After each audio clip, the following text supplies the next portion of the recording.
Hello everybody, we're back with another admissions video. And today we are doing supplemental essays part 2. If you watched our last supplemental essay, we were talking about how to write the YS essay, the importance of knowing and understanding the admissions process. And if you guys remember, one thing I mentioned was, hey, supplemental essays, it's about giving the admissions officer something to talk about and fight for you in the committee, right? So please remember that. But without further ado, let's get started. Before we start, make sure you subscribe, turn those notifications on so you don't miss any further videos. But other than that, let's get started.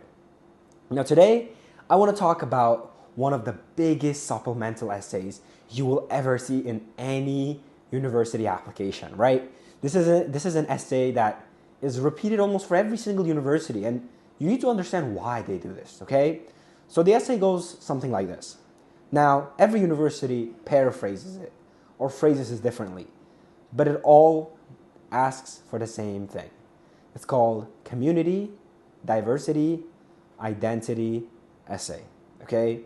So the whole thing is, how has your personal experiences, your background, your interactions, the life you have lived in the last 17, 16, 18-year-olds you have lived, how has those life experiences shaped you to the person you are? What are some exchanges you've had with different communities you are a part of? Basically, talk about your identity. Talk about how you can contribute those to a university campus, right? Now, you probably hate me by now with me talking about something else while I'm talking about supplements, but again, I want to sidetrack a little bit. And I want to tell you something. Let's say we want to open our own new university. Let's call this Barbara John's University, the first ranked #1 university in the world. And let's say I want the best minds from the most diverse backgrounds. Now that word diverse, when I said this, people go, he just wants different colors, races, and things like that. No. The main thing is having different thoughts, different backgrounds, people from different communities and things like that. So if I want to accept students, I would want somebody who came from a poor background. Maybe they didn't have a lot growing up. I would want somebody else who had a lot growing up. Maybe them being rich or their father being a businessman has instilled a value in their life. But basically, I want to have students from all different backgrounds. One from a city life, one from a rural area, one parent who's a farmer, one's parents who's just a sales assistant, one's parents who maybe are clerks. But the main important thing is, all of these students should add something new to the community and the class we are trying to make, right? So every single year, Harvard, Yale, Princeton, Johns Hopkins, Stanford, these universities are trying to make the most diverse class, not just in terms of race. Sure, they want race also. When I say diverse, don't think about only race. Think about intellect. Think about different communities. If somebody's from the gaming community, they are diverse. They are from that community. They're representing that gaming community. Maybe they won their big esport competition internationally. They are the best at something in the world, right? These add diversity into my class. Now, you might be saying, okay, all right, you're giving us all this. Can you now relate it to the supplemental essay? Because we got to write that. You just cannot keep on sidetracking, all right? So let me give it to you. Why am I telling you this? It's because a lot of times, a lot of Uzbek students or any students make one big mistake when talking about the diversity community essay. They spend a little too much talking about their culture. Now, I'm not saying that it's bad to talk about your culture. I've had a lot of friends growing up in New York City from different cultures. Arab, Pakistan, from Uzbekistan, Central Asian kids from Korea, China, Japan. I grew up in New York City, one of the most diverse places ever. So I had people and friends from different backgrounds who talked about different things. But what should you not do, first of all, before I go and talk about what you need to do? You should not talk about your culture for the sake of talking about it. A lot of people think, well, since my culture is underrepresented and I'm from Uzbekistan, if I told them this one tradition, then I'll get in, right? So, for example, there's this culture in Uzbekistan.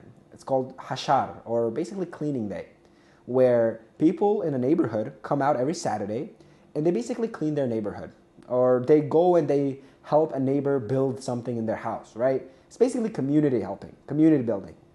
So if a student says, I am Uzbek, and in Uzbekistan we are very community oriented, we help our community, and at your university, I want to build that community.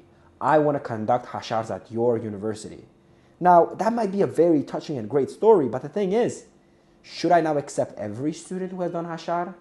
Should I accept every student who's part of that culture and who does that? That's the biggest part that a lot of students get basically lost in. What you want to do is, you want to have a great and a very unique reflection in those essays. That's the most important thing. So, whether you're talking about hashar, culture, or other things, it's about how you reflect on those ideas. So, you might be like, okay, Babajan, can you just start, just tell us, what do we write? Tell me what I need to write. The thing is, it's not that simple because you need to really analyze the prompt. The prompt says community, identity, and diversity, and all these different things. So can you basically break this down for us? Yes. This is what I tell students. Identify a value you have in life. A value, the way you see life, a personality trait you have. Track it to where you got this from. Where did this come from? Where did this identity, this personality, where did this come from? And then tell me a compelling story of how you gained the values you gained and how you will use those values to contribute to the university that you will be attending. That's basically what you're doing. So for example, I'm going to be talking about something that I talked about in one of my supplemental essays that helped me get into Hopkins, UPenn, NYU, Duke, Georgetown, Cornell, and a lot of top universities. So I talked about plov. You might be like, all right, you just talked about culture, and now you're talking to us about plov. But let me summarize it for you. I love eating. Actually, I hold a record for eating 1 kilogram of steak in 3 minutes and 25 seconds. I love eating. It's just something that I love. And every single time a food is made, I'm always very hungry. But my mom says, okay, the first plate goes up to our neighbor. So growing up in New York City, we had one Uzbek living in our building. So we were on the second floor and our neighbors were, let's say, on the fifth floor. So every single time my mom would make plov, she would say, okay, go climb up to the fifth floor, give this to our neighbor, and then come back. I would tell her, no, mom, let's eat. I'm super hungry. She would be like, well, by the time we eat, their food will be cold. So I put there first, I serve there first. By the time you go and give it to them and come back, I would have served ours and we can eat it hot and they can eat it hot. So this put some perspective in my life. And you might be like, well, all Uzbeks do this. But it's about the reflection part. The second thing is, I have no patience. Like I said, I love eating. I come back from the neighbor's house and I'm ready to eat. The food is on the table. But my mom says, nope, now we gotta wait for your grandma, your brother, your sister, everybody to get on the table. In the Uzbek culture, we can't start our meal before everybody's on the table. Now I wait. I wait for everybody to get on the table so I can start. I really love incorporating humor into my essay, so I say, I have lost 10 kilograms at this point. And then we start the food. And like I said before, I eat very, very fast. Like I eat that steak. I eat the food very fast. And I usually finish eating in about 5 to 6 minutes. And my family takes a long time to eat. But one thing that I learned is that you cannot just get up and leave once you're done eating. You have to wait until everybody finishes eating. The oldest person in the table reads the dua or basically thanks God for the food that we just ate. And then everybody can be dismissed. So these things taught me patience. I think the reason I'm patient now and make sure that I teach these to my brother and sisters is that this is from the culture side. I learned to become patient and I learned to value food and be thankful and all these things because of this tradition I have. So this is what I want to talk about in my college application because it truly reflects on what I have learned. And I can say that when I'm at the dining halls with my friends in the US or with my friends at Harvard or Yale, I want us to all get the food at the same time from the dining hall and eat together and leave together. I want us to foster a community, the one I had at my table, dinner table. Now that's a really unique reflection because it's not about the story, it's not about the plov, it's not about the other. It's about how I became patient and how I'm using this patience now and how I will use this in the future. So this is just one example. Now I'm not saying you need to talk about your culture. You can talk about your identity, your gaming community maybe. You can talk about how you gaming every night has taught you something. Or you and your chess club or anything else. Whether, let's say, you have a twin you would like to talk about. These are community essays.